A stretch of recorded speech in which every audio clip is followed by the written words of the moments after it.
Classic 107's album of the month for September is one that exists at many different intersections. It is all at once modern and Baroque, Western and Eastern, joyful and sorrowful.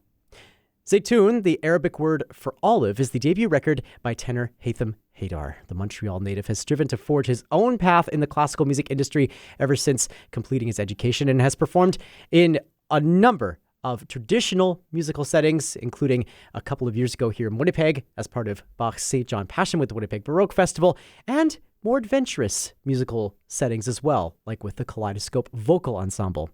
Zaytoun blends music from his Lebanese and Palestinian roots into the more traditional and recognizable Baroque music that has been such an integral part of his career. Haitham joins us this morning from Seattle to tell us more about his debut album. Hello. Hello. Thanks so much for taking the time. I want to get into so much of this record with you here, Haitham, but maybe to start off, just to contextualize this a little bit, how would you describe your experience in the Baroque music world, maybe prior to the journey that you've started with Zaytoun? Yeah, so I started my studies at UBC in undergrad, and then I did a master's in opera at McGill, and then I did a master's in sacred music at the Yale Institute of Sacred Music. All of those institutions brought a lot, and I had a lot to soak in and a lot to learn from.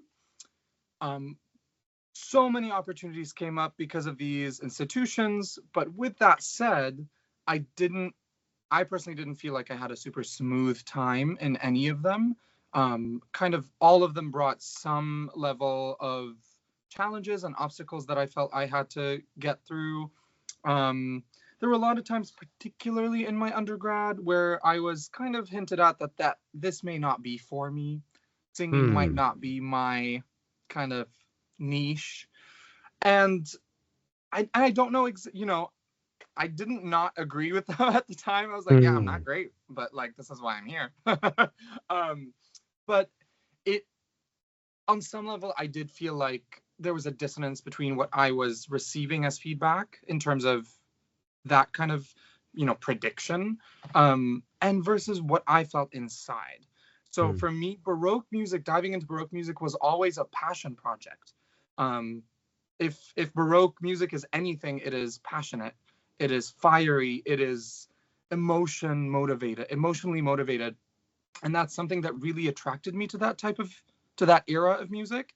And so it's music that somehow I felt at home with, even though I had not really been exposed to it at a younger age.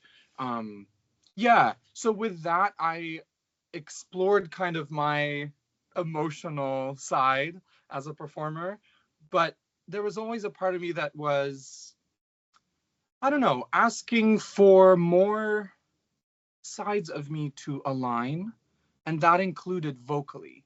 So I had never learned Arabic music or studied it in a way that was formal or technical, but it was always something that was in my ear and always something that I kind of hummed. So suddenly it felt like I was in kind of two vocal worlds. It's like when I wanted to do something in Arabic, I did my thing in Arabic. And then when I wanted to do my more classical approach, then that was kind of a different gear, or as if it was like a completely different sound. And I slowly, I feel like I started aligning those two worlds. And it was a vocal world, but it was also a personal world that was suddenly aligning. Yeah. So there's so much within that to break down, but your descriptions of what Baroque music is, fiery, passionate, all of these things. Another word that comes to mind for me, or maybe even a descriptor, is that there can be a lot of rules in historical performance practice. There's a lot of, maybe prescription is the word that I'm looking for, amidst fire and passion. That sort of rigidity that you run into, is that maybe another impetus to try and find that alignment between who you are as a singer and who you are as a person and as an artist?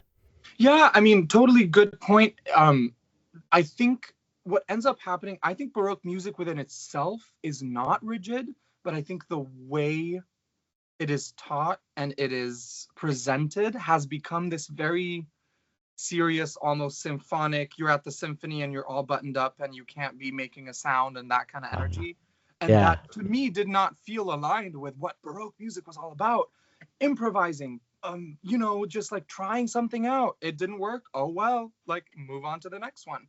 It's not that serious because it's all about how you're feeling in the moment and how you feel like you want to express yourself.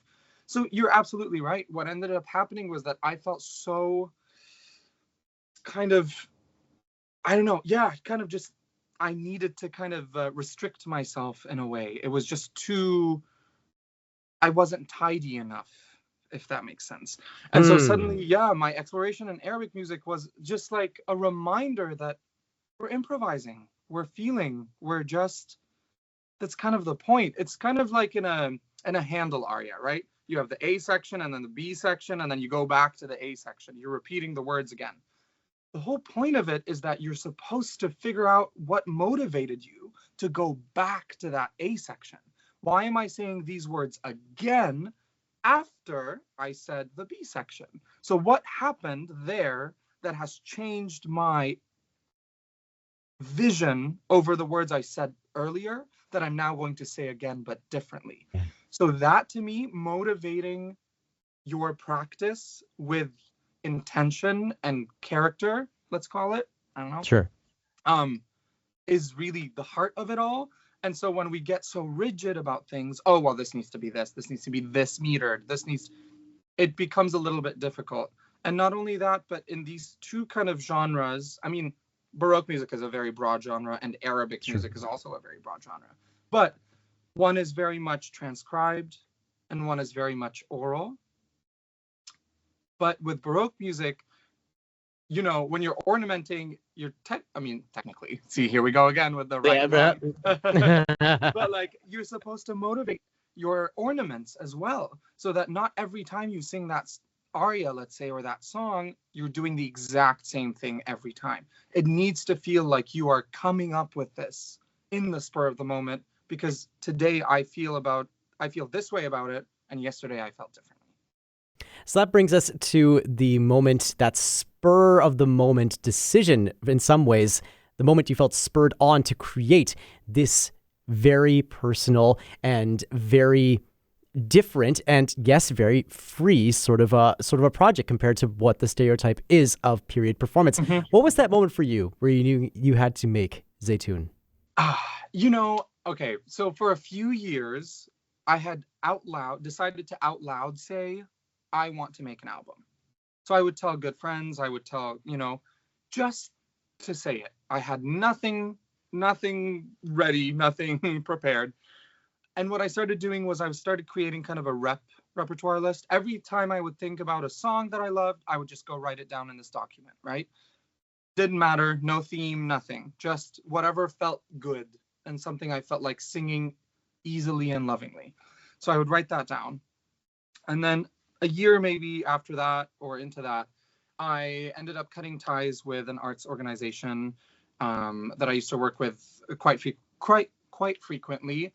And they were also, to be realistic, they were also paying a lot of my bills, right? I mean, when art becomes your profession, it's a tough balance to keep being artistic, but to also realize that, okay, well, I do need that paycheck from this project in order to do X, Y, and Z.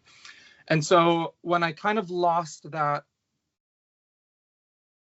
potential income, there was kind of there was impetus there was a catalyst to go, okay, well, what can I do? What agency do I have over modifying that, fixing that? How do I cover that? And so I was like, okay, well, let's apply for a Canada Council for the Arts grant. Let me just dive in and let's see if this works out. And so I worked on this proposal, and at that point, Canada Council had changed their system where there weren't deadlines anymore and things like that. And so I was a little bit worried. I was talking to my therapist about it. I was like, I'm worried that without a deadline, I'm not gonna. And she was like, you got this. Like, and I ended up only writing when I felt motivated, which was an awesome thing, because suddenly I was like, oh, I feel like writing. So then I wrote the grant, sent it in. A few months later, got the okay, which was huge. And by that time, writing the grant really fleshed everything out, whether it was scheduling, personnel, even repertoire, contracting, booking the studio, all of that. So being kind of in a producer role as well as main artist was super, super cool, because it also gave me agency over so many parts of my artistry, right? I Mhm. wasn't just a voice that showed up and did what needed to be done. It was kind of, I had, I don't want to use the word control because that's just a bit too much, but I had the ability to make those choices. Um, so yeah, that kind of is what, you know, from pain comes power kind of thing. Sure. And from power comes then paying for a whole bunch of other artists that contribute to Zaytoun. Maybe you can speak a little bit to how the record came to be on a very practical level. You sitting in with some really established Baroque players here in Canada and in Montreal specifically. What was that Mhm. process like to arrange these different pieces that appear on the record? Absolutely. So, one of my main goals, and this was a big part of my grant proposal, was I wanted to pay the artists fees that reflected, like you said, their expertise, their artistry. I wanted them to show up as collaborators, not just as a clock in, clock out type of gig.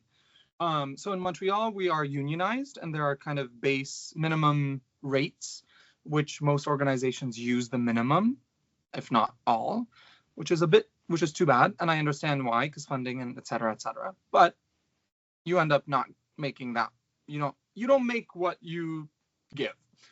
And so I wanted to really counter that. I just did not. So I made sure that in my grant proposal, I was like, these are the union rates. I'm looking to pay this much more, because I wanted all these amazing artists to show up and be part of the arranging with me. So I would have these ideas of, oh, I want the oud to come in on this measure. Or so I had all of that kind of structure ready. Um, but I also wanted, and in a sense needed, their knowledge and their artistry and their thoughts and how they think they would fit best in this context.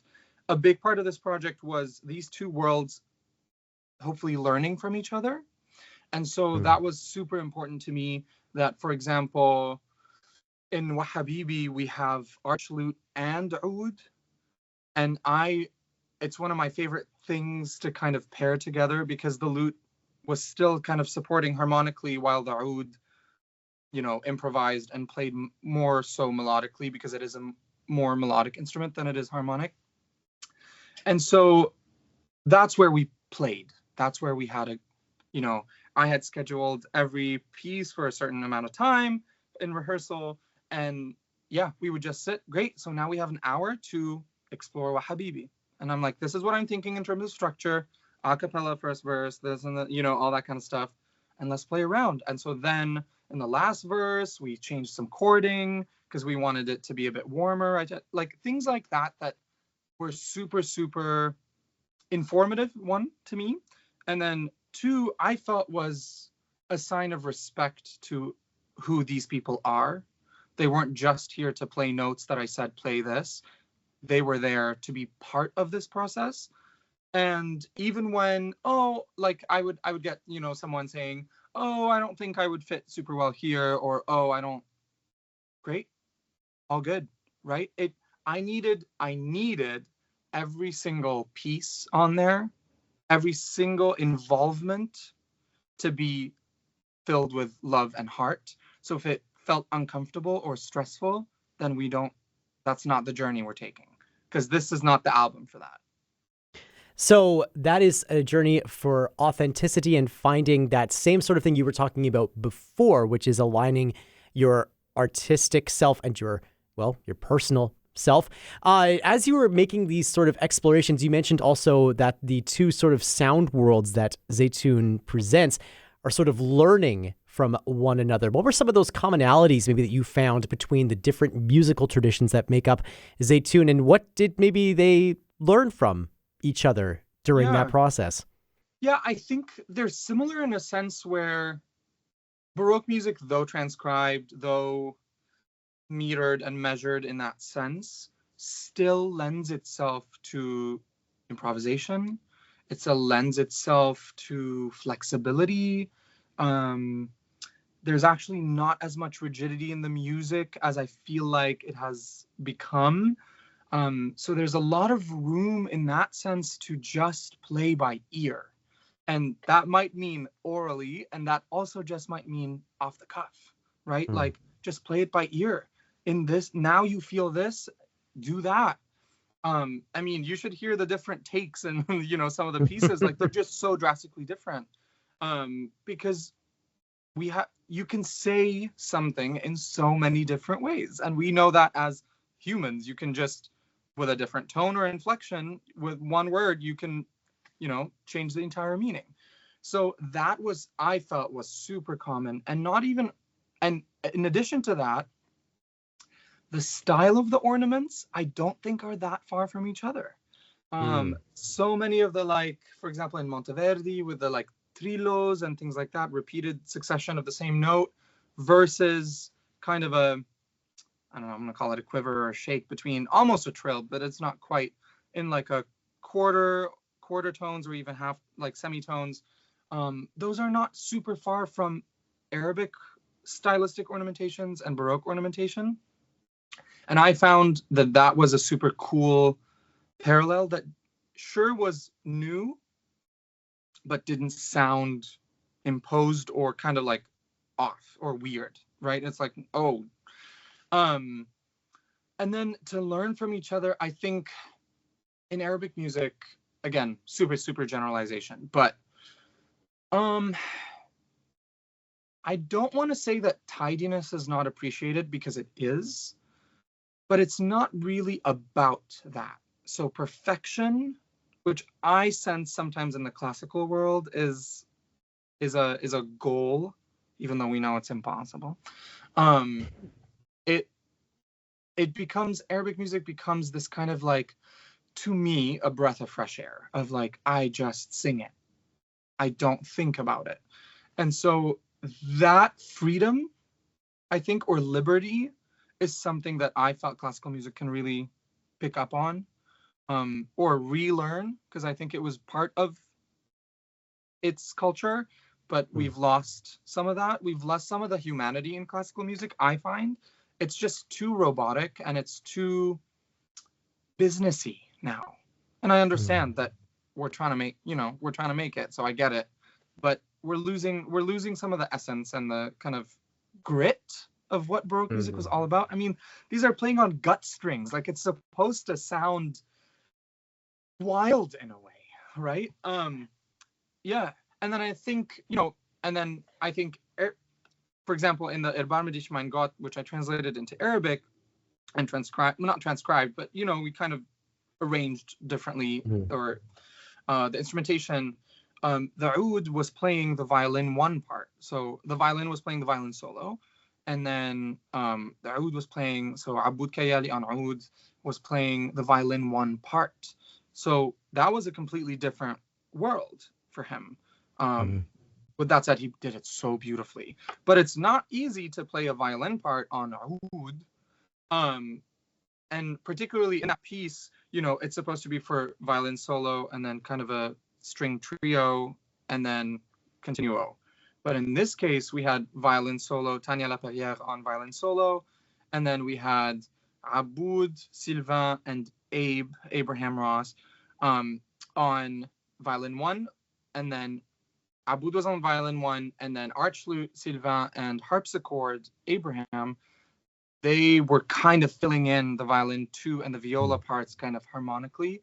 So it suddenly became a plucked piece rather than a string kind of lush piece. And so that was super, super cool to also explore how those instruments would function in that setting. So we've talked a lot about the sort of technical function of this music and how these two different sound worlds live together on Zaytoun. And another blend that we didn't even mention in the intro is that this is a record that blends music that we are removed from by centuries in some ways to music very much intertwined with the now, your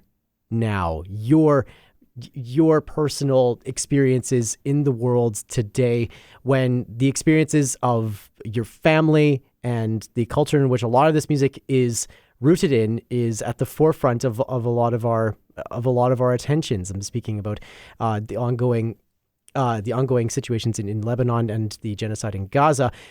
With all of this that's happening in the world today, how do you think this record spans time, maybe for lack of a better way to describe it? How do these pieces interact across centuries to speak into what we're witnessing in the world today?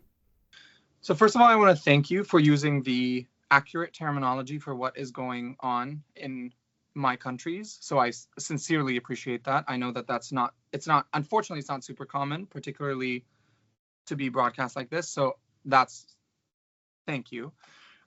Secondly, sometimes it feels kind of frivolous, right? I'm just singing, right? This is just music. It's not going to solve anything. And oftentimes I have this feeling, and oftentimes that's a feeling of helplessness and powerlessness.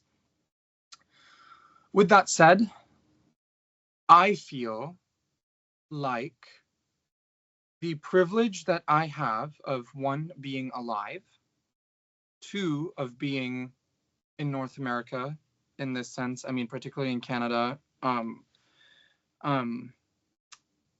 I feel like it would be a disservice for me to do nothing with what I can do.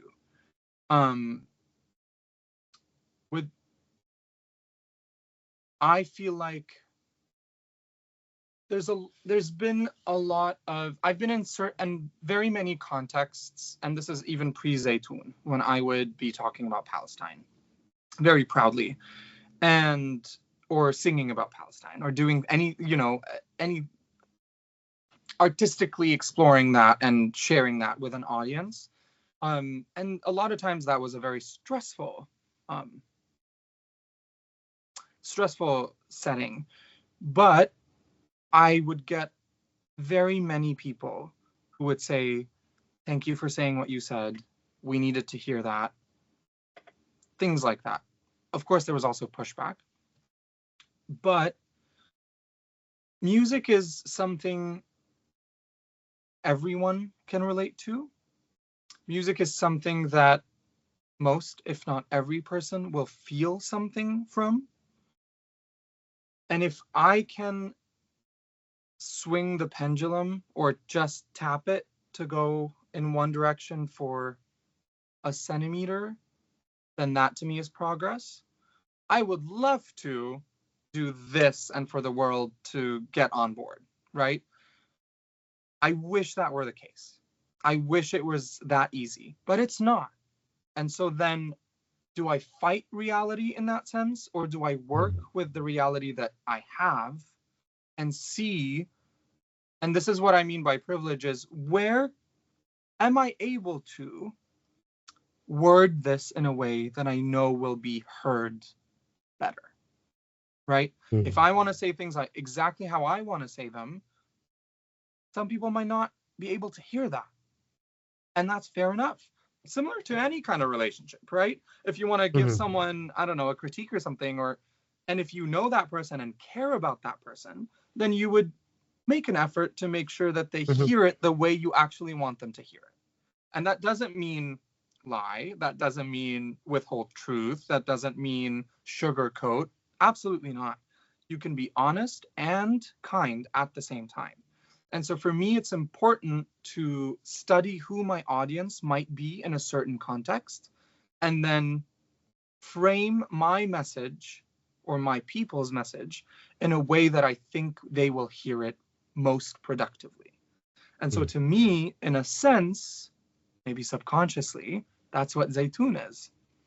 It's an opportunity for people who might not hear my passionate words to hear my message through this album. Wow.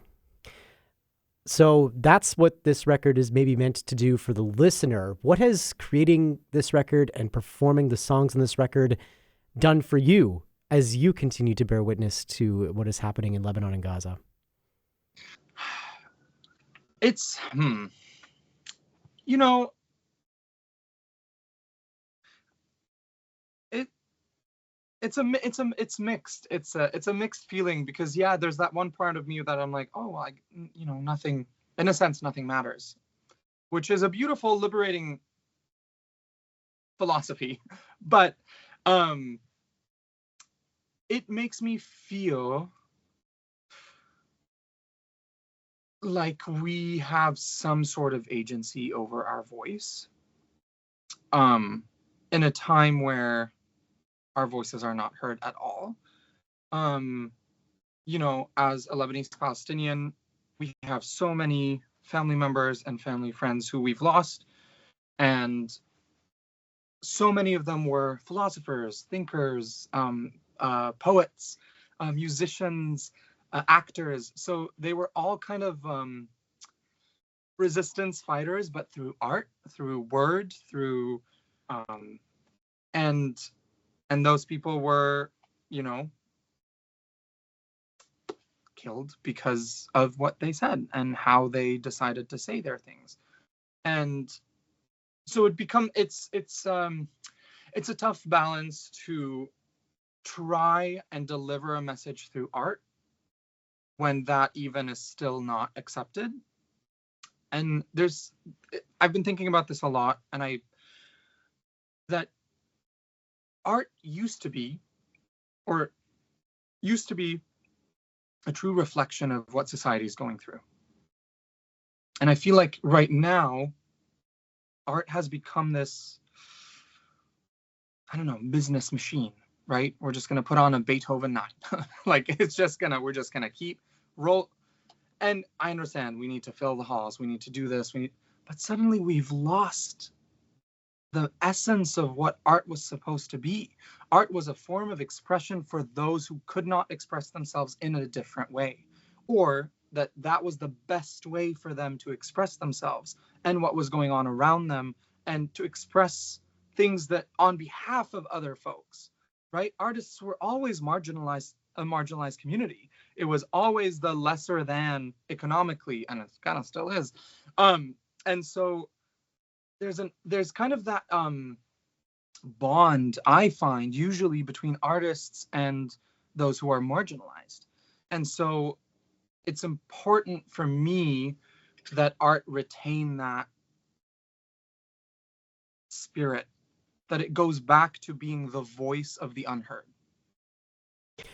So after this record has maybe run its cycle, and obviously it's going to be a thing that continues living in your artistry for years to come, what do you think the impact of creating Zaytoun, performing Zaytoun, will have on you as a collaborative artist as you return to the spaces that you worked in before this record came to be? It's been wonderful. So all the groups have been super, super supportive. So when I go back, I mean, I already really loved collaborating with people, but this time I was kind of in the lead position to lead the collaboration. And so I'm now venturing kind of, or visualizing more of that in my future career, I guess. It was something that felt really, really good, and something that felt, it was a great opportunity to exercise the type of leadership that I would like to see or experience myself in groups where I am not the leader. And it did feel quite successful, and I, asked for feedback from the team, because I want to get better at this. But what I continue to do, which is something I've been exploring for a while, which any opportunity I have to perform, if I'm given any agency over, oh, we'd like you to sing a solo, of your choosing, maybe under this theme, let's say. I then that's an opportunity for me to try out another combo or pairing between a Western classical piece and an Arabic piece that I know from home, or maybe an Arabic piece that I would want to learn. And so even yesterday, for example, we had the season launch concert with Evergreen Ensemble here in Seattle, and I performed Purcell's Evening Hymn with a Lebanese song from 1960 called Nahna wal Amar Jiran, which means we and the moon are neighbors. And so the evening and that kind of, so that was for me like, let me experiment with this pairing. Let me see how it feels together. And I found myself out of nowhere in the Purcell ornamenting what I call a la Arab. Like it just was just like, I was doing some Baroque ornaments, but some of them were a little more Arabic than they were Baroque. And I was just like, oh, okay. And it was just kind of like in the moment. And I was like, oh, this feels good, And so so Zaytoun in a way just became a further invitation for me to explore how I don't know, maybe just want to sing these Baroque pieces. Mm. We're looking forward to experiencing more of Zaytoun in the next month here on Classic 107. We'll be able to share plenty of excerpts, and we'll link to more information and places where you can acquire the album at our website, classic107.com, and the Classic 107 app. Haitham Haidar, this has been an absolute delight to hear more about the record. Thank you so much. And about your artistry, and all the best as you continue with this journey. Thank you so much. I really appreciate it.